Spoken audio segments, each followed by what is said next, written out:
নমস্কার। আগের দিন আমরা যে কানের দুটো বানিয়েছিলাম সেই কানের আজকে ব্যাক সাইডে পিনটা লাগাবো। তার জন্য দুটো হেড পিন নিয়ে নিয়েছি।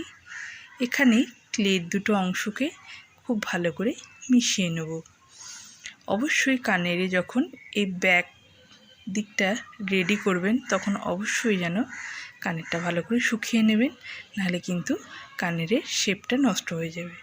তারপরে এইভাবে আঠা দিয়ে একদম মিডিলে কিন্তু পিন দুটোকে সেট করতে হবে।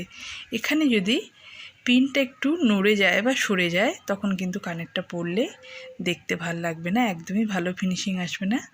তাই এখানটায় কিন্তু একটু সাবধানের সাথে করতে হবে। এবার এটাকে সুন্দরভাবে এই যে ক্লে দিয়ে এটাকে একদম আটকে নেব, যাতে কোনো দিনই এটার না খুলে। ক্লে দিয়ে এটাকে যদি করা হয় তাহলে কিন্তু আর একদমই এটা নষ্ট হবে না।